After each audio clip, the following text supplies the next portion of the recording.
Good morning students. प्यारे बच्चों, जैसा कि आप सभी जानते हो कि पंक्चुएशन की सीरीज जारी है और हम पंक्चुएशन मार्क्स की यूजेस क्या क्या होते हैं हम इसके बारे में बहुत डिटेल में जान रहे हैं। प्यारे बच्चों, ये पंक्चुएशन के ऊपर हमारा लास्ट लेक्चर रहेगा। अब तक हम 10 पंक्चुएशन मार्क जो हैं वो जान चुके हैं कि उनका प्रयोग कहाँ कहाँ होता है। आज हमारे पास सिर्फ 3 ही पंक्चुएशन मार्क बचते हैं। इन्वर्टेड कोमा का प्रयोग कहाँ होता है, आपका जो दूसरा प्रयोग रहेगा वो इलिप्सिस का रहेगा कि इलिप्सिस का प्रयोग हम कहाँ कहाँ करते हैं, और तीसरा ब्रैकेट्स का है। प्यारे बच्चों, कोमा, इन्वर्टेड कोमा का जो प्रयोग है ये तो बहुत ज़्यादा होता है और आपके सिलेबस से संबंधित भी है और बहुत ज़्यादा एग्ज़ाम में आता भी। इससे एक सवाल तो पूछा ही पूछा जाता है। तो आज का टॉपिक बहुत इम्पोर्टेंट है। हाँ, जो इलिप्सिस का प्रयोग है या ब्रैकेट्स का प्रयोग है ये बहुत कम यूज़ होता है, लेकिन फिर भी हम जानेंगे कि इनका प्रयोग कहाँ कहाँ होता है। Got it. तो आइए सबसे पहले हम स्टार्ट करते हैं इन्वर्टेड कोमा का प्रयोग कहाँ कहाँ होता है। प्यारे बच्चों, नरेशन अगर आपने बहुत अच्छे से वो चैप्टर देखा है, जितने भी वीडियो लेक्चर हमारे नरेशन के ऊपर रहे हैं, तो वहाँ पर इन्वर्टेड कोमा का प्रयोग भरपूर मात्रा में हुआ है। तो आइए एक बार देख लेते हैं कि इन्वर्टेड कोमा, बहुत सारे बच्चों को तो ये लिखना नहीं आता।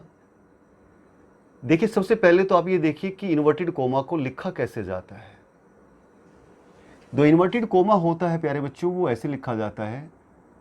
ये देखिए, स्टार्टिंग ऐसे करते हैं और एंड ऐसे करते हैं। ये होता है इन्वर्टेड कोमा। स्टार्ट में ऐसे और एंड में ऐसे लगाया जाता है। Got it. इसका प्रयोग आप भली भांति वाकिफ है, फिर भी एक बार देख लेते हैं। In direct speech, direct speech के अंदर जो हमारा रिपोर्टेड स्पीच होता है, ये देखिए फर्स्ट सेंटेंस देखिए, he said comma inverted comma start where do you live, inverted comma close sign of interrogation. तो ये जो रिपोर्टेड स्पीच है, कोटेशन अगर दे रखी है, चाहे रिपोर्टेड स्पीच में कोई भी आपको सेंटेंस दे रखा है, वो दोनों के दोनों इन्वर्टेड कोमा में ही बंद किए जाते हैं, क्योंकि वो स्पीकर के वर्ड होते हैं, क्योंकि वो डायरेक्ट स्पीच है। प्रत्यक्ष जो चीज़ कही जाती है उसको हम इन्वर्टेड कोमा में बंद कर देते हैं, अप्रत्यक्ष को नहीं। तो देखिए, यहां पर ये बात प्रत्यक्ष कही गई है। ही सेड कोमा और inverted comma where do you live, कि तुम कहाँ रहते हो। थोड़ा सा सस्पेंस बच्चों को ये भी बना रहता है कि इन्वर्टेड कोमा क्लोज करने के बाद लगाएं पंक्चुएशन मार्क, यानी फुल स्टॉप लगाएं, या आपका साइन ऑफ एक्सक्लेमेशन लगाएं, या आपका क्वेश्चन मार्क लगाएं, क्योंकि टर्मिनेट तो करना ही है सेंटेंस को। तो वो पहले आएगा, इन्वर्टेड कोमा बाद में आएगा, या ये पहले आएगा। यहाँ थोड़ा सा हल्का सा कन्फ्यूजन रहता है बच्चों को। प्यारे बच्चों, बिल्कुल भी कन्फ्यूज नहीं होना, दोनों ही प्रचलन में है। यानी इन्वर्टेड कोमा क्लोज करके उसके बाद आप फुल स्टॉप लगा दो, या साइन ऑफ एक्सक्लेमेशन, जैसा आपका सेंटेंस है। ठीक है, अगर आपका सेंटेंस सिंपल है तो आप वहाँ पर फुल स्टॉप लगाएंगे। अगर आपका क्वेश्चन मार्क का सेंटेंस है तो फिर क्वेश्चन मार्क लगाएंगे। ऑप्टेटिव सेंटेंस है तो साइन ऑफ एक्सक्लेमेशन लगाएंगे। वो आपकी मर्जी है कि पहले आप इन्वर्टेड कोमा को क्लोज कर लो, उसके बाद में लगा दो, या इसको पहले लगा दो, बाद में इन्वर्टेड कोमा को क्लोज कर दो। उससे कोई फर्क नहीं पड़ता, दोनों ही प्रचलन में है। ठीक है, एक ब्रिटिश में यानी प्रचलन में है और एक अमेरिकन में प्रचलन में है। सो सिंपल, यहां कंफ्यूज नहीं होना। लेकिन जो मैं बता रहा हूं कि जो हमारा डायरेक्ट स्पीच है यानी रिपोर्टेड स्पीच है, उसको हमने इन्वर्टेड कोमा में बंद करना है। ये सबसे पहला यूज होता है। नेक्स्ट सेंटेंस में ये दूसरा एग्जांपल लिया हमने, Ram says coma inverted coma start union is strength. ये हमारी कोटेशन है और इस कोटेशन को मैंने इन्वर्टेड कोमा में क्लोज किया है। Got it. और कॉलन के टाइम में मैंने ये भी सिखाया था प्यारे बच्चों कि यहाँ कोमा भी लगा सकते हो और मर्जी आए तो यहाँ पर आप कॉलन भी लगा सकते हो। राम सेज कोमा भी लगा करके लिख सकते हो, राम सेज कॉलन लगा करके भी आप इस कोटेशन को लिख सकते हो, वो आपकी मर्जी है। लेकिन कोटेशन जो होगी वो इन्वर्टेड कोमा में क्लोज होगी। Got it. अब आइए एक महत्वपूर्ण पॉइंट यहां हम नोट कर लेते हैं। देखिए, he said to me comma inverted comma start, have you ever read Godan of Munshi Premchand. ये देखिए, ये हमारा रिपोर्टेड या डायरेक्ट स्पीच है। उसने मुझसे कहा कि क्या तुमने मुंशी प्रेमचंद की लिखी हुई पुस्तक गोदान पढ़ी है। अब यहां पर हम एक चीज और इंट्रोड्यूस करवा रहे हैं, मतलब इसी रिपोर्टेड स्पीच के अंदर, रिपोर्टेड स्पीच को तो इन्वर्टेड कोमा में बंद करना ही करना है, अब उसके अंदर एक नेम ऑफ द बुक भी डाल रहे हैं। और प्यारे बच्चों, जब नेम ऑफ द बुक, कोई बुक का नाम है, कोई कविता का नाम है, कोई स्टोरी का नाम है, कोई आर्टिकल का नाम है, कोई न्यूज़पेपर का नाम है, कोई फिल्म का नाम है, जब हम उसको बीच में डालते हैं, सेंटेंस में कहीं भी आ जाए, उसको भी हम इन्वर्टेड कोमा में ही क्लोज करते हैं। लेकिन वहां हम सिंगल कोमा लगाते हैं। यहां डबल कोमा आएगा और यहां पर हम सिंगल कोमा लगाना है। तो ये देखिए, हैव यू एवर रेड गोदान। गोदान ये मुंशी प्रेमचंद का लिखा हुआ उपन्यास है, तो इसको हमने सिंगल कोमा के अंदर बंद किया ताकि हम बता सके कि गोदान क्या है। राइट, ऑफ मुंशी प्रेमचंद के द्वारा लिखा गया है। तो जब आपके रिपोर्टेड स्पीच के अंदर ही कोई चीज ऐसी है जिसको कि हमें इन्वर्टेड कोमा में बंद करना है, तो उसको सिंगल इन्वर्टेड कोमा में बंद करना है। ये बात ध्यान देने लायक है। Sorry, to separate the noun. अब ये देखिए, नेक्स्ट में मैंने यही पॉइंट लिखा है कि किसी भी सेंटेंस के अंदर यदि कोई बुक का नाम आ जाता है, कोई कविता आ जाती है, कोई कहानी का नाम आ जाता है, कोई आर्टिकल का नाम आ जाता है, कोई न्यूज़पेपर का नाम आ जाता है, कोई फिल्म का नाम आ जाता है, एटसेट्रा, तो उसको जब हम इंट्रोड्यूस करते हैं तो उसको हम इन्वर्टेड कोमा में लिखते हैं। यहां पर आपको छूट है प्यारे बच्चों। ये देखिए, अब एग्जाम्पल से देखिए, I haven't red Hamlet so for. Shakespeare का लिखा हुआ ड्रामा है प्यारे बच्चों। I haven't red Hamlet so for, मैंने अभी तक हैमलेट नहीं पढ़ा है। बहुत ही पॉपुलर ड्रामा है, शेक्सपियर का लिखा हुआ। 37 प्लेज लिखे हैं शेक्सपियर ने, उनमें से एक बहुत इंपॉर्टेंट है ये। कभी मौका मिले तो जरूर पढ़िएगा। तो ये देखिए, ये नेम ऑफ द बुक है, राइट, ड्रामा की बुक है। तो इसको मैंने सिंगल इन्वर्टेड कोमा के अंदर बंद किया है। आप इसको डबल में भी बंद कर सकते हैं, यहां कोई प्रॉब्लम नहीं है। ज्यादा प्रचलन में सिंगल होता है, राइट, लेकिन अगर आपने इसको डबल इन्वर्टेड कोमा में बंद कर दिया तो भी गलत नहीं है, तो भी ये बिल्कुल सही है। Got it. देखिए, नेक्स्ट सेंटेंस में एग्जांपल में देखिए, leap year is a famous poem. Mother Goose की लिखी हुई कविता है लीप ईयर। ये देखिए, ये कविता का नाम है, इसको इन्वर्टेड कोमा में बंद किया है, यानी leap year is a famous poem. तो ऐसे आप किसी कविता का नाम आ जाए, किसी बुक का नाम आ जाए, किसी स्टोरी का नाम आ जाए, कोई आर्टिकल का नाम आ जाए, तो उसको आप इन्वर्टेड कोमा में बंद करोगे।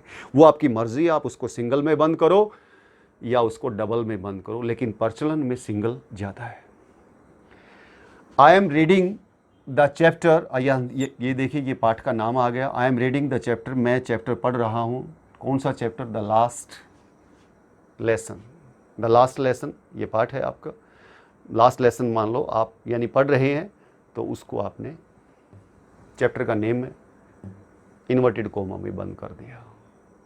ये देखिए, I have seen the film दिल से। आपने दिल से कोई फिल्म देखी और आप उसको लिख रहे हैं किसी सेंटेंस में, तो ये देखिए, इसको भी मैंने कोमा के अंदर सिंगल इन्वर्टेड कोमा में बंद कर दिया। तो यहाँ आपके पास छूट है प्यारे बच्चों, आप सिंगल इन्वर्टेड कोमा में बंद करें या इसको डबल इन्वर्टेड कोमा में बंद करें। लेकिन जब अगर आपका reported speech double inverted coma में बंद और उसके अंदर अगर आप कोई भी बुक, पोएम, स्टोरी, आर्टिकल या कोई भी चीज़ अगर आप उसको दिखाना चाहते हैं जिसको कि आपके लिए इन्वर्टेड कोमा में बंद करना जरूरी है, तब आप उसको सिंगल में बंद करना, फिर डबल में मत करना। Got it. तो ये था हमारा इन्वर्टेड कोमा का यूज। बहुत इंपॉर्टेंट यूज है प्यारे बच्चों, पेपर में जरूर आता है इससे संबंधित। अब बात करते हैं इलिप्सिस की। ये इलिप्सिस क्या होते हैं? यूज ऑफ इलिप्सिस, इसका प्लूरल इलिप्सिस होता है। ये होती 3 डॉट। ये देखिए, राइट। आपने मैथमेटिक्स में अक्सर यूज होते हुए देखा 1 2 3 और हम 3 डॉट यूज कर देते हैं, एंड सो ऑन लिख देते हैं और बोल देते हैं कि एंड सो ऑन, किसी सीरीज को हम रिप्रेजेंट कर रहे हैं। ये इलिप्सिस कहलाता है। अब देखिए, इसको हम लिटरेचर में कहाँ यूज करते हैं। सबसे पहला यूज जो है वो है to show an omission of words, phrase, clause, sentence. अगर आपको किसी शब्द को हटाना है, किसी फ्रेज को हटाना है, किसी क्लॉज को हटाना है, किसी सेंटेंस को हटाना है, सेंटेंस के अंदर एक सेंटेंस है, बड़ा सेंटेंस है, उसके अंदर से आपको लगता है कि ये क्लॉज के बगैर भी काम चल सकता है, राइट, इसके बगैर मतलब ये ज़्यादा इंपॉर्टेंट नहीं है, ठीक है, एक एडिशनल इन्फॉर्मेशन है, ज़्यादा इंपॉर्टेंट नहीं है, और मैं इसको हटा करके भी सेंटेंस जो मेरा थॉट है, जो थॉट प्रोसेस है, उसके ऊपर इसका कोई प्रभाव नहीं पड़ेगा, या जो इन्फॉर्मेशन मैं रीडर तक पहुंचाना चाहता हूं वो इस क्लॉज के बगैर, इस वर्ड के बगैर या इस फ्रेज के बगैर वो पहुंच सकती है, तो आप उसको एलिमिनेट कर सकते हैं, उसको हटा सकते हैं। तो उसको हटाने के बाद आप ये 3 डॉट लगाते हैं। देखिए इसको एग्जाम्पल से कैसे समझेंगे। ये देखिए, मान लीजिए राइटर ऐसे लिख रहा था, आफ्टर स्कूल, स्कूल के उपरांत, comma, I went to her house, मैं उसके घर गया, which was a few blocks away, जो कुछ ब्लॉक की दूरी के ऊपर ही था, एंड देन केम होम, और उसके बाद मैं घर आया। तो देखिए, after school I went to her home, school के उपरांत मैं उसके घर गया, ये थॉट है, जारी है। अब देखिए ये क्या है कि विच was a few blocks away, अब वो घर कहां था? जो कि कुछ ब्लॉक की दूरी पर था। ये ज्यादा आवश्यक सूचना नहीं है मेरे थॉट के लिए। ये देखिए, इसके बगैर काम चल सकता। After school I went to her house, school के उपरांत मैं उसके घर गया, एंड देन केम होम, और उसके बाद मैं अपने घर आ गया। यहां मेरा काम चल सकता है। तो ये एडिशनल इंफॉर्मेशन है कि उसका घर कहां है, मेरे घर से कितनी दूर है, ये मैं कुछ एडिशनल इंफॉर्मेशन राइटर को, मैं रीडर को दे रहा हूं। तो इसको मैं हटा सकता हूं। ये देखिए राइटर ने कैसे हटा दिया, आप ऐसे हटा सकते हैं। After school, comma, I went to her house, उसके बाद इलिप्सिस लगाइए। अब इलिप्सिस लगाने का भी तरीका है प्यारे बच्चों। देखिए कैसे लगाते हैं, ये 3 डॉट कैसे लगाते हैं। जैसे ये हाउस का आपने ई लिखा, उसके बाद आप एक स्पेस देंगे, फिर आप डॉट लगाएंगे, फिर स्पेस देंगे, फिर डॉट लगाएंगे, फिर स्पेस देंगे, फिर डॉट लगाएंगे, और फिर स्पेस दे करके आप नेक्स्ट अल्फाबेट लिखेंगे। ये नहीं कि आपने डॉट बिना कोई स्पेस के 3 डॉट लगा दी और ये आप सोचें कि इलिप्सिस हो गया। नहीं, तीनों के बीच में स्पेस होता है। ये डॉट लिखोगे, उसके बाद स्पेस दोगे, अगर कंप्यूटर पर टाइप कर रहे हो तो फिर डॉट दोगे, फिर उसके बाद फिर स्पेस दोगे, फिर डॉट दोगे, उसके बाद डॉट दे करके, स्पेस दे करके नेक्स्ट अल्फाबेट आप लिखेंगे। ये लिखने का तरीका होता है इसका। ये भी आपको आना चाहिए, तभी इसका यूज कर पाएंगे आप। तो ये देखिए, after school, comma, I went to her house, ये मैंने हटा दिया close, dot dot dot, and then came home. तो राइटर को जब लगता है कि ये बातें इतनी ज़्यादा ज़रूरी नहीं है बताने के लिए, तो वो कुछ बातों को, उसको थोड़ा सा जब वो संक्षेप में लिखना चाहता है, यानी उन्हीं बातों को जब वो संक्षेप में लिखना चाहता है, तो वो इसका बहुत इस्तेमाल करता है, एलिप्सिस का बहुत इस्तेमाल करता है, राइट। देखिए और आगे देखिए, आवर टीम स्कोर्ड 4 गोल्स, हमारी टीम ने 4 गोल किए, कॉमा द अदर टीम 2। अब 2 के बाद क्या था, कोई ना कोई वर्ड तो था, लेकिन वो अंडरस्टूड है, लिखने की जरूरत नहीं है। गोल्स, भाई दूसरी टीम ने 2 गोल किए, हमारी टीम ने 4 गोल किए, तो वो गोल को नहीं लिखा राइटर ने, और उसकी जगह क्या लिख दिया, ये 3 डॉट लगा दिए एलिप्सिस, और 1 डॉट और लगाया मैंने प्यारे बच्चों। ये ध्यान रखना, बहुत बार आपको अलग अलग किताबों में लिखा मिलेगा कि एलिप्सिस जो है वो 2 प्रकार का होता है, 3 डॉट वाला भी होता है, 4 डॉट वाला भी होता है, और वहां पर आपको व्याख्या मिलेगी कि अगर वाक्य की शुरुआत में आप यानी एलिप्सिस का प्रयोग कर रहे हो तो भी 3 डॉट लगानी है, बीच में आप कहीं प्रयोग कर रहे हो तो भी आपको 3 डॉट लगानी है, लेकिन एंड में जब आप प्रयोग कर रहे हो तो आपको 4 डॉट लगानी है। प्यारे बच्चों ऐसा नहीं है, वो 4 डॉट क्या होती हैं, 3 तो डॉट आपकी एलिप्सिस की होती हैं, और चौथी जो डॉट होती है वो आपका क्या, फुल स्टॉप है, क्योंकि सेंटेंस का एंड भी तो करना है ना लास्ट में। वो फुल स्टॉप हो सकता है, वो क्वेश्चन मार्क हो सकता है, वो आपका साइन ऑफ एक्सक्लेमेशन हो सकता है, जैसा वाक्य होगा वैसा ही चीज लगाएंगे। Got it. तो ये बात ध्यान में रखना, ये 4 डॉट नहीं है, ये 3 डॉट तो आपकी एलिप्सिस की है, और 1 डॉट जो है वो आपको सेंटेंस को टर्मिनेट कर रहे हैं, राइट। उस सेंटेंस का एंड हो रहा है, वो फुल स्टॉप के द्वारा भी हो सकता है, किसी भी चीज के द्वारा हो सकता है। तो आप इस कॉन्सेप्ट को बड़े अच्छे से समझिए। देखिए अब दूसरा यूज क्या हो सकता है इसका। एक यूज तो आपने देख लिया कि आपने किसी भी शब्द को एलिमिनेट किया, या फ्रेज को एलिमिनेट किया, या क्लॉज को किया, या सेंटेंस को किया जो कि ज़्यादा यूजफुल नहीं था, हटा दिया। अब दूसरा यूज जो है वो है टू क्रिएट सस्पेंस। अरे बच्चों, जब हम कोई इनफॉर्मल लेटर लिख रहे हैं, किसी फ्रेंड के पास कोई इनफॉर्मल लेटर लिख रहे हैं, तो हम सस्पेंस क्रिएट करते हैं, और सस्पेंस क्रिएट करते तो भी एलिप्सिस का प्रयोग करते हैं। देखिए कैसे क्रिएट करते हैं। शी ओपन द डोर, उसने दरवाजा खोला, फिर एलिप्सिस लगाए मैंने, ये देखिए एलिप्सिस लगाया यहाँ, एंड सॉ, फिर यानी एलिप्सिस लगाया, अ केक, उसने दरवाजा खोला और देखा एक केक रखा हुआ है, किसी का बर्थडे है मान लो, और आप एक्सप्लेन कर रहे हो कोई चीज़, किसी के बर्थडे को एक्सप्लेन कर रहे हो, थोड़ा सा सस्पेंस क्रिएट करके बताना चाहते हो कि जब दरवाज़ा खोला तो क्या मिला उसे, केक मिला। तो इस तरह से इनफॉर्मल राइटिंग में सस्पेंस क्रिएट करने के लिए भी यहाँ पर कोई शब्द नहीं हटाया गया, कोई वर्ड हमने एलिमिनेट नहीं किया है, लेकिन सस्पेंस को क्रिएट करने के लिए आपने एलिप्सिस का प्रयोग किया है। Got it. इसलिए भी होता है। तीसरा जो प्रयोग होता है, टू ब्रेक और trailing of a thought.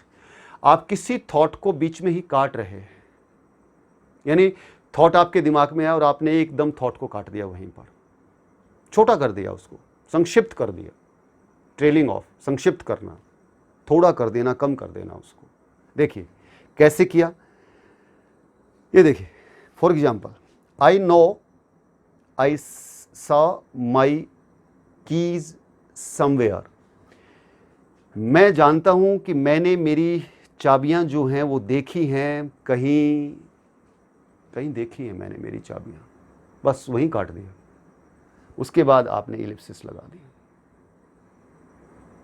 Right. तो इस तरह से आप थॉट को भी ट्रेल ऑफ कर सकते हो, काट सकते हो। आप वो पूरी बात नहीं कहना चाहते, मैंने मेरी चाबियां देखी तो हैं कहीं पे, बस वहीं रुक गए, राइट। देखिए नेक्स्ट सेंटेंस देखिए, आई नेवर थॉट, मैंने कभी नहीं सोचा, बस आप वहीं रुक गए। कुछ कहना चाहते थे लेकिन वहीं रुक गए, और जो जिसके सामने आप अपनी बातें रख रहे हो वो समझ गया कि आप क्या कहना चाहते थे। तो पूरा वाक्य आप ना भी बोलें तो बहुत सारी बातें जो लिसनर होता है वो समझ जाता है। जब राइटर कोई चीज़ लिखता है ना, तो बहुत सारी बातें वो नहीं भी लिखता तो भी जो रीडर होता है उसको आराम से समझ आता है कि इसमें राइटर हमें क्या बताना चाहता है। Got it. तो वो इस तरह से एलिप्सिस का इस्तेमाल, आई नेवर थॉट, ऐसे इलिप्सिस का इस्तेमाल कर दिया लास्ट में, एंड में। I am not sure what to do, he said, उसने कहा मैं पक्का नहीं हूं कि मुझे क्या करना है, मैं पक्का नहीं हूं। मतलब वहीं आप रुक गए,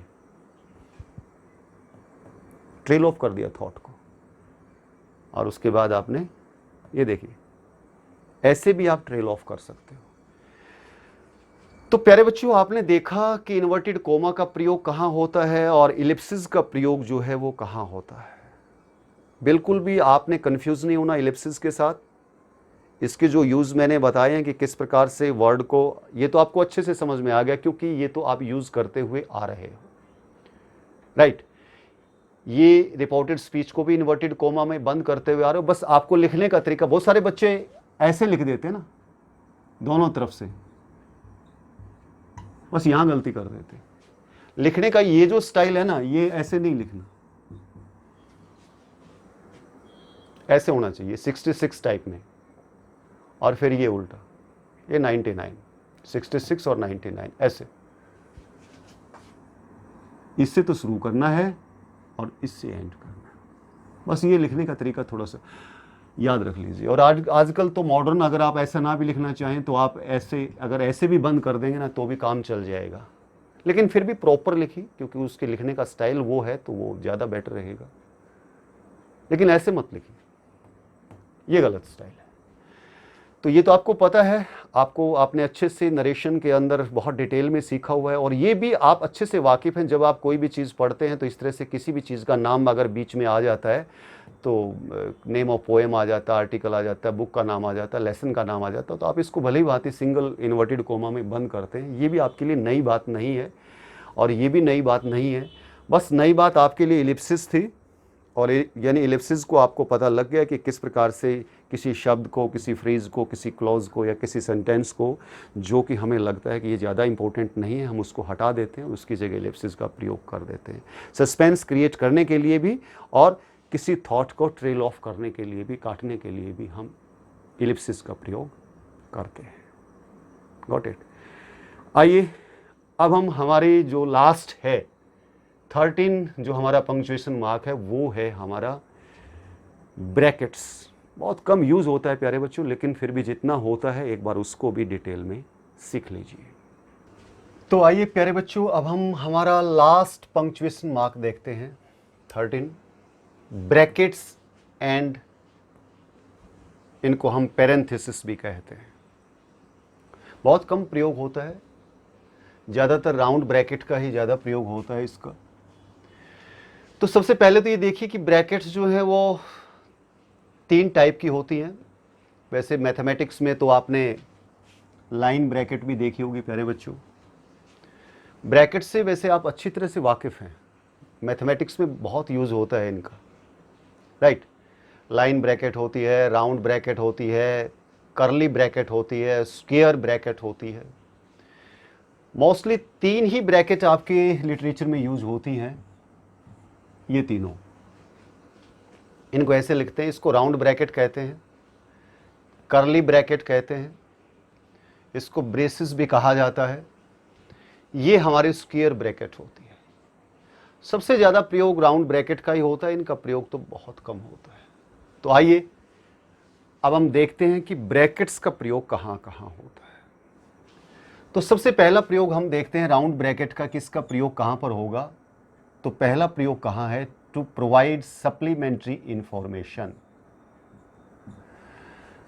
मतलब क्या होता है प्यारे बच्चों, जब हम कोई सेंटेंस लिखते हैं और राइटर उसके अंदर कोई सप्लीमेंट्री इंफॉर्मेशन देना चाहता है जो एसेंशियल पार्ट नहीं है, मतलब सेंटेंस का, उसके बगैर भी सेंटेंस की मतलब सेंस बनती है, लेकिन वो राइटर को चाहता है कि थोड़ी सी इंफॉर्मेशन मैं और दे दूँ इसके बारे में, वो ज़्यादा एसेंशियल पार्ट नहीं है, तो उसको हम क्या करते हैं, राउंड ब्रैकेट में बंद कर देते हैं। जैसे ये देखिए पप्पू, अब देखिए Pappu is a very intelligent boy. Pappu जो है वो एक बहुत ही इंटेलिजेंट लड़का है, राइट। सेंटेंस बन जाता है, सेंटेंस की बिल्कुल सेंस बनती है कि पप्पू जो है बहुत इंटेलिजेंट लड़का है।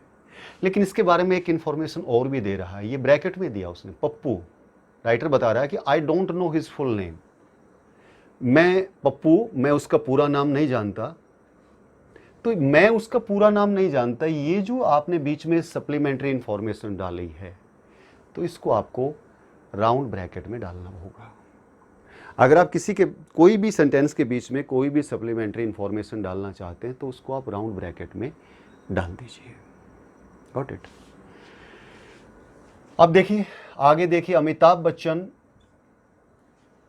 अब इसकी सप्लीमेंट्री इंफॉर्मेशन डाली है मैंने, the angry young man. Amitabh Bachchan जो कि एंग्री यंग मैन के नाम से भी जाना जाता है। प्यारे बच्चों, जब जंजीर मूवी आई थी अमिताभ बच्चन की, तो वहाँ से एंग्री यंग मैन का खिताब मिला था अमिताभ बच्चन को। तो वो भी बताना चाहता है कि अमिताभ बच्चन कौन, वो जिसको एंग्री यंग मैन के नाम से भी जाना जाता है, is a lover of nature, वो नेचर का प्रेमी है। राइट। तो ये एडिशनल इंफॉर्मेशन है, सप्लीमेंट्री इंफॉर्मेशन है, इसको राउंड ब्रैकेट में आप बंद कर दीजिए। ये देखिए, ही फाइनली आंसर्ड। अब छोड़िए एक बार इसको, ब्रैकेट में जो लिखा उसको छोड़िए और पूरे सेंटेंस को जो बाकी बचा उसकी सेंस बनाइए, बनती है या नहीं बनती। बिल्कुल बनेगी। अब आप इसमें भी देख लीजिए, Amitabh Bachchan is a lover of nature, Amitabh Bachchan प्रकृति का प्रेमी है। ठीक है, सेंटेंस बनता है। अब यहाँ देखिए, ही फाइनली आंसर्ड, उसने अंत में जवाब दिया, दैट कि he didn't understand the question, कि उसको सवाल समझ नहीं आया। राइट। अब देखिए ये एडिशनल यानी कि सप्लीमेंट्री इंफॉर्मेशन क्या है। ही फाइनली आंसर्ड, उसने अंत में जवाब दिया, after taking 5 minutes to think, 5 minute सोचने के उपरांत। ये एक्स्ट्रा इंफॉर्मेशन डाल दी। कब जवाब दिया उसने? 5 मिनट सोचने के बाद दिया उसने कि मुझे ये सवाल मतलब समझ नहीं आया। राइट। तो ऐसे जब भी कोई आपकी सप्लीमेंट्री इंफॉर्मेशन होगी तो उसको आप सेंटेंस के अंदर राउंड ब्रैकेट में बंद कर सकते हैं। दूसरा देखिए पॉइंट, टू इंडिकेट प्लूरल और सिंगुलर। एक ही सेंटेंस में आपने एक वर्ड को सिंगुलर और प्लूरल के रूप में दिखाना है प्यारे बच्चों। जैसे आप कई बार परीक्षा देने के लिए जाते हो तो परीक्षा भवन के बाहर ऐसे ये इस प्रकार की इंस्ट्रक्शन लिखी मिलती है आपको। किस प्रकार की? Please leave your mobile phone, और ऐसे ब्रैकेट में एस एट द डोर। क्या मतलब हुआ इसका? अपना मोबाइल फ़ोन दरवाजे के पास ही छोड़ें। मोबाइल फ़ोन मतलब अगर किसी के पास एक है तो एक छोड़ें, और यदि ज़्यादा है तो ज़्यादा छोड़ें। Got it. तो ये मोबाइल फ़ोन सिंगुलर भी है और इसमें ब्रैकेट में एस लगा दिया, मतलब इसका प्लूरल, मतलब एक व्यक्ति के पास एक से ज़्यादा मोबाइल भी तो हो सकता है ना। तो इसीलिए एक ही सेंटेंस में इस वर्ड को सिंगुलर और प्लूरल दोनों दर्शाया गया है इस राउंड ब्रैकेट को लगा करके, इसमें एस लगा करके। तो ऐसे आप लगा सकते हो। नेक्स्ट यूज देखिए, टू ऐड पर्सनल कमेंट। अगर आप किसी सेंटेंस में कोई पर्सनल कमेंट करना चाहते हैं किसी बात के ऊपर, तो वो अपने सेंटेंस में आप राउंड ब्रैकेट में डाल करके ऐड कर सकते हैं। देखिए, मैनी पीपल लव पार्टीज, बहुत सारे लोगों को पार्टियां पसंद होती हैं, और आपने अपना पर्सनल कमेंट डाल दिया, आई डोंट, मुझे पसंद नहीं है। तो ये पर्सनल कमेंट है आपका। इसी सेंटेंस में आप लिखना चाहते हैं तो आप उसको राउंड ब्रैकेट में बंद कर दीजिए और लास्ट में फुल स्टॉप लगा दीजिए। आपको यहाँ फुल स्टॉप नहीं लगाना प्यारे बच्चों। मैनी पीपल लव पार्टीज, बहुत सारे बच्चे क्या करते हैं, यहाँ फुल स्टॉप लगा देते हैं, उसके बाद ब्रैकेट में लिख देते हैं आई डोंट। नहीं, फिर वो ठीक नहीं रहेगा। आप इसको सेंटेंस का पार्ट ही बनाइए और उसके बाद एंड में आपको फुल स्टॉप लगाना है। ठीक है। अब बात करते हैं इसका फोर्थ यूज़ क्या है, टू डिफाइन एब्रीवेशंस। बहुत बार क्या होता है कि बहुत सारी एब्रीवेशन तो पॉपुलर होती हैं, सभी को आती है, लेकिन हो सकता है किसी को किसी की एब्रीवेशन के बाद की फुल फॉर्म ना आती हो। तो कई बार क्या होता है, राइटर आपको वो भी बताता है कि इसका मतलब क्या है। जैसे ये देखिए, the matter will be decided by the IOC। ये देखिए, ये मामला जो है वो IOC के द्वारा डिसाइड किया जाएगा। अब वो आपको बता रहा है ब्रैकेट में लिख करके IOC का मतलब क्या है। International Olympic committee. तो ऐसे अगर आप किसी एब्रीवेशन को आगे बता रहे हो उसकी फुल फॉर्म क्या है, तो उसको आप राउंड ब्रैकेट में बंद करके बता सकते हो। Got it. तो ये बेसिकली 4 ही यूज होते हैं हमारे राउंड ब्रैकेट के, और इसी को सबसे ज़्यादा प्रयोग किया जाता है प्यारे बच्चों। अब बात करते हैं स्क्वायर ब्रैकेट की। स्क्वायर ब्रैकेट को ऐसे लिखा जाता है, देखिए इसका फर्स्ट यूज क्या है। When we want to modify another person's words, जब आप किसी दूसरे व्यक्ति के द्वारा कही गई बात को मॉडिफाई कर रहे हैं, राइट, मतलब उसने कोई बात कही है और उसके बात में कुछ अपने शब्द डाल रहे हैं उसके अंदर कि उसने क्या कही है, तो आप इस ब्रैकेट का यूज करते हैं। देखिए मान लीजिए ये कोई था, आई लव ड्राइविंग, ये किसी के द्वारा कही गई कोई मतलब सेंटेंस था कि आई लव ड्राइविंग, मुझे ड्राइविंग पसंद है, मैं ड्राइविंग को पसंद करता हूँ। अब आप उसी की बात को बता रहे हैं चेंज करके, ही लव, और ये देखिए एस जोड़ दिया आपने, ही लव्स ड्राइविंग, कि वो ड्राइविंग पसंद करता है। अब ये इन्वर्टेड कोमा में ही बंद है, लेकिन यहाँ आपने इसके साथ में स्क्वायर ब्रैकेट लगा करके और एस जोड़ दिया है, क्योंकि अब आप बता रहे हैं कि कौन पसंद करता है, वह करता है। मतलब थोड़ा सा उसको इनडायरेक्ट बनाने की कोशिश की है, लेकिन पूरा इनडायरेक्ट नहीं बनाया उसको, आपने इन्वर्टेड कोमा में ही उसकी कही गई बात को रखा है। लेकिन यहाँ जब आपने उसका पर्सन चेंज कर दिया, तो फिर आपको पता है कि प्रेजेंट इंडेफिनिट टेंस में इसके साथ एस लगेगा, तो ऐसे आपको एस लगाना पड़ेगा फिर। और टू ऐड क्लैरिफिकेशन, मान लीजिए किसी सेंटेंस में कोई शब्द है वो क्लैरिफाइड नहीं है, ठीक है, तो उसको क्लैरिफाई करने के लिए, लेकिन वो फिर सेंटेंस का एसेंशियल पार्ट होगा, राइट। देखिए द विटनेस सेड, गवाह ने कहा, ही हिट मी, उसने मुझे हिट किया। अब यहाँ पर ही नहीं पता कि ही कौन है, तो ही को अगर आप बताना चाहते हैं तो द पुलिसमैन, मतलब पुलिसमैन ने मुझे हिट किया। तो ऐसे ही के बारे में ये देखिए आगे, इसको ये एसेंशियल इंफॉर्मेशन है, इसके बगैर जो है वो सेंस क्लियर नहीं हो पा रही है, तो इसका मतलब इसको हमने स्क्वायर ब्रैकेट में लिखना है। टू ऐड मिसिंग वर्ड्स, ये इसका थर्ड यूज है प्यारे बच्चों। मान लीजिए ये कोई सेंटेंस है, इट इज गुड क्वेश्चन, यह अच्छा सवाल है, और आपको लगता है कि इसमें कहीं ना कहीं कुछ ना कुछ मिस है, कोई वर्ड मिस हो गया है, और उस वर्ड को आप लिखना चाहते हैं। तो ये देखिए आपने लिखा it is a good question, यानी अ मिस था, यहाँ पर ए मिस था, तो वो मैंने लिख दिया यहाँ पर। जब उसको लिखेंगे जो मिसिंग पार्ट है, तो उसको आपको स्क्वायर ब्रैकेट में ही बंद करके लिखना होगा। जब आप बता रहे हैं कि इस सेंटेंस में ये पार्ट मिस है, तो ऐसे बताएंगे आप। ये था हमारा यूज जो है स्क्वायर ब्रैकेट का प्यारे बच्चों। तो ये 3 ही जगह यूज होता है ऐसे, इससे ज़्यादा नहीं है। तो मॉडिफाई करने के लिए किसी भी पर्सन्स के जो वर्ड्स होते हैं, या फिर ये क्लैरिफिकेशन के लिए यूज़ होता है, या कोई अगर शब्द मिस है तो उसकी जगह हम वो शब्द जब लिखते हैं तो उसको हम स्क्वायर ब्रैकेट में लिखते हैं। अब देखिए दोनों को यूज़ करते हैं, यानी इसको भी यूज़ करते हैं और इसको भी एक ही सेंटेंस में यूज़ करते हैं। ये देखिए बहुत इंपॉर्टेंट है।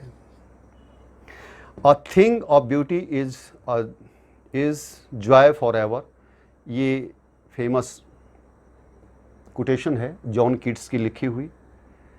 A thing of beauty is Joy for ever, तो ये देखिए पूरा सेंटेंस बना रहा हूँ। A thing of beauty is Joy for ever, ये मैं बता रहा हूँ ब्रैकेट में डाल करके कि ये जो है जॉन कीट्स की लिखी हुई, जॉन कीट्स। अब जॉन कीट्स के बारे में फर्दर इन्फॉर्मेशन दे रहा हूँ, तो तब आपको स्क्वायर ब्रैकेट लगानी पड़ेगी कि उसकी बर्थ ये है 1795 और उसकी डेथ जो है वो 1821, राइट। और फिर इसको मैंने स्क्वायर ब्रैकेट को बंद किया और फिर मैंने इस ब्रैकेट को राउंड ब्रैकेट को बंद किया। Is a very famous quotation, right. तो ये जो एक्स्ट्रा इन्फॉर्मेशन थी इसमें मैंने दोनों ब्रैकेट आपको लगा करके दिखाई है कि कैसे, अगर मैं सिर्फ जॉन कीट्स लिखता यहाँ a thing of beauty is Joy for ever, John Keats लिख करके ब्रैकेट लिख करके ऐसे, तो सिर्फ एक ब्रैकेट लगानी पड़ती मुझे। अब जॉन कीट्स के बारे में अगर मैं फर्दर और कोई इन्फॉर्मेशन दे रहा हूँ तो फिर मुझे एक ब्रैकेट कोई अलग से और लेकर के आनी पड़ेगी, और वो मैं स्क्वायर ब्रैकेट लेकर के आऊँगा, राइट। तो ये पॉइंट भी बहुत इंपॉर्टेंट है और ये आपको पता होना चाहिए। कर्ली ब्रैकेट की बात करते हैं प्यारे बच्चों।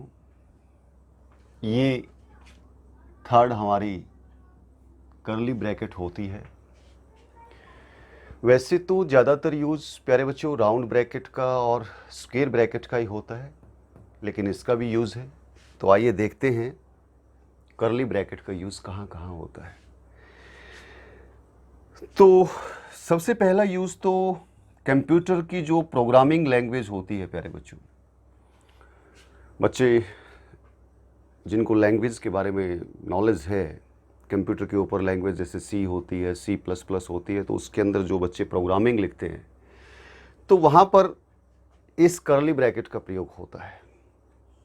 दूसरा प्रयोग कहाँ होता है? मैथमेटिकल एक्सप्रेशन में। प्यारे बच्चों कुछ हमारे सवाल आते हैं मैथमेटिक्स के अंदर, सिंप्लीफिकेशन के आते हैं, वहाँ पर आपको ब्रैकेट्स का यूज़ आता है। वहाँ पर लाइन ब्रैकेट भी होती है, लाइन ब्रैकेट होती है, आपकी राउंड ब्रैकेट होती है, कर्ली ब्रैकेट होती है, स्क्वायर ब्रैकेट होती है, चारों ही ब्रैकेट होते हैं। और सिंप्लीफिकेशन के अंदर हम एक पार्टिकुलर रूल को फॉलो करते हुए हम सोल्व करते हैं। सबसे पहले इस लाइन ब्रैकेट को खोलते हैं, उसके बाद इसको, फिर इसको, फिर इसको। तो ये चीज़ें आपको पता है। तो मैथमेटिकल एक्सप्रेशन में भी कर्ली ब्रैकेट का यूज़ होता है। और तीसरा जो यूज़ होता है वो होता है म्यूजिकल नोटेशन के अंदर। देखिए कैसे होता है। To create a list of equal choices, अगर आपके पास में कोई लिस्ट है और वो उसमें चॉइसेस इक्वल हैं, ऐसी लिस्ट को क्रिएट करना है। या लिस्ट ऑफ म्यूजिक कॉर्ड्स की बात हो रही है, या लिस्ट ऑफ नंबर सेट की बात हो रही है, संख्याओं के सेट की बात हो रही है अगर किसी भी सेंटेंस के अंदर, तो वहाँ पर अगर नंबर सेट की बात हो रही है तो नंबर सेट को आप मतलब कर्ली ब्रैकेट में लिखेंगे। म्यूज़िकल नोट्स की बात हो रही है तो आप म्यूज़िकल नोटेशन को कर्ली ब्रैकेट में लिखेंगे। और भी कोई अगर आपके पास इक्वल चॉइसेस दे रखें किसी सेंटेंस के अंदर तो उसको भी आप कर्ली ब्रैकेट में लिखेंगे। देखिए एग्जाम्पल से बात बहुत अच्छे से आपको समझ में आ जाएगी। शी हाईलाइटेड 6 नंबर्स, उसने 6 नंबर को हाईलाइट किया। कौन कौन से 6 नंबर थे? कर्ली ब्रैकेट में लिखा है 2, 4, 6, 8, 10, 12, ये आपके इवन नंबर है। और इसको उसने हाईलाइट किया है, किस चीज़ के ऊपर हाईलाइट किया है? On the ruler she made. कोई रूलर उसने बनाया होगा और उसके ऊपर इन 6 मतलब जो आपके नंबर हैं, इन 6 नंबर को उसने हाईलाइट किया है। तो ये जो नंबर सेट है, इस नंबर सेट को कर्ली ब्रैकेट के अंदर ही लिखा जाएगा। Got it? Choose colour red, white, blue, pink to paint the wall. मान लीजिए रंगों की चॉइस की बात हो रही है और ये रंग मान लीजिए आप अपनी दीवार को पेंट करवाना चाहते हैं, तो इनमें से कोई रंग आपको चूज करना, रेड, वाइट, ब्लू और पिंक। तो ये नंबरों की चॉइस है आपके पास में, तो इन नंबरों की चॉइस है, ये इक्वल चॉइस है। ये नहीं है कि आप रेड, वाइट, ब्लू और पिंक, यहाँ रंगों की बात हो रही है तो यहाँ पर चॉइस के अंदर आप कुछ और चीज़ भी डाल दें, नहीं, इक्वल चॉइसेस होनी चाहिए। तो उन इक्वल चॉइसेस को आप कर्ली ब्रैकेट में डालेंगे। Choose a colour red, white, blue और पिंक। मैं अगर इस कर्ली ब्रैकेट को यहाँ से हटा देता हूँ तो फिर ये सेंटेंस जो है वो ग्रामेटिकली रॉन्ग हो जाएगा, क्योंकि इसमें प्रॉपर पंक्चुएशन नहीं लगी हुई। तो इसीलिए इस कलर के यानी कि सेट को मुझे यानी सेपरेट करने के लिए रेस्ट ऑफ द सेंटेंस से, तो मैंने इसको कर्ली ब्रैकेट में बंद कर दिया। तो आपको भी कर्ली ब्रैकेट में ही बंद करना है। Got it? तो थर्ड सेंटेंस देखिए प्यारे बच्चों, ये है he played his favourite chords. उसने अपने फेवरेट कॉर्ड को बजाया as he tried to write a sad song, जब उसने कोई भी सैड सॉन्ग लिखने का प्रयत्न किया। तो ये देखिए ये म्यूजिकल नोटेशन है, C-E-G, इसको कर्ली ब्रैकेट में बंद कर दिया, E-G-C-2 इसको करली ब्रैकेट में बंद कर दिया और 2 करली ब्रैकेट आ गई तो इस टोटल को हमने बंद कर दिया स्क्वायर ब्रैकेट के अंदर। प्यारे बच्चों, ज़्यादा म्यूज़िकल नोटेशन क्या होती है इनके बारे में मुझे ज़्यादा नॉलेज नहीं है, लेकिन ये देखिए म्यूज़िकल नोटेशन को शो करने के लिए उनको करली ब्रैकेट के अंदर बंद कर रखा है। बस यही 3 यूजेस की बात थी कि प्रोग्रामिंग लैंग्वेज, कंप्यूटर की जो प्रोग्रामिंग लैंग्वेज होती है, अगर आपने सी या C++ आपने सीखी है तो वहाँ आप बड़े आराम से इस करली ब्रैकेट का यूज़ आपने देखा होगा। मैथमेटिकल एक्सप्रेशन में भी आपने यूज़ देखा है और म्यूज़िकल नोटेशन, इस प्रकार से ये म्यूज़िकल नोटेशन होती है, यहाँ पर भी इनको सेपरेट करने के लिए करली ब्रैकेट के अंदर लिखते हैं। और लिस्ट ऑफ इक्वल चॉइसेस अगर किसी सेंटेंस में आपको दे रखी है तो वहाँ पर आपको चूज़ करना, मान लीजिए इन रंगों में से किसी एक रंग को चूज़ करना है तो इन सारे रंगों को मैंने करली ब्रैकेट में बंद कर दिया है। Got it? इससे ज़्यादा कुछ नहीं है, बस यही है आपके ये तीनों ब्रैकेट्स के बारे में। Got it? प्यारे बच्चों, थोड़ा सा वीडियो लेक्चर लंबा ज़रूर हो गया है, लेकिन चूंकि ये लास्ट वीडियो लेक्चर था इस पंक्चुएशन के ऊपर, मुझे सारी बातें आपसे डिस्कस करनी थी और मुझे उम्मीद है अब पंक्चुएशन को लेकर के आपके मन में किसी भी प्रकार का कोई भी डाउट नहीं बचेगा। तो हर बार की तरह प्रैक्टिस एक्सरसाइज रहती है हमारी, तो इस बार हमारी मास्टर एक्सरसाइज होगी। लेकिन प्यारे बच्चों, मास्टर एक्सरसाइज को करने से पहले अगर आपके पिछले वीडियो लेक्चर में कोई लेक्चर आपका छूट गया है तो पहले सारे के सारे वो वीडियो लेक्चर ज़रूर देखना, क्योंकि वो एक सीरीज़ है। सीरीज़ से अगर आप देखते हुए आएंगे और फिर इस लास्ट लेक्चर के ऊपर आएंगे तो आपको कोई प्रॉब्लम नहीं होगी मास्टर एक्सरसाइज को सॉल्व करने में। Got it? तो वो कंप्लीट, जैसे आपके कंप्लीट आप पूरे के पूरे पंक्चुएशन के सारे वीडियो लेक्चर आप देख लेंगे तो फिर इस मास्टर एक्सरसाइज को जब आप सोल्व करने के लिए बैठोगे तो ये 100% आपसे सॉल्व हो जाएगी और आपको कोई प्रॉब्लम नहीं रहेगी। और मुझे ये भी उम्मीद है प्यारे बच्चों कि आपकी राइटिंग स्किल के अंदर पंक्चुएशन को लेकर के एक बहुत बड़ा इम्प्रूवमेंट आएगा और फ्यूचर में आप पंक्चुएशन मार्क को लेकर के कोई भी गलती नहीं करोगे। Got it? Thank you very much. Have a nice day.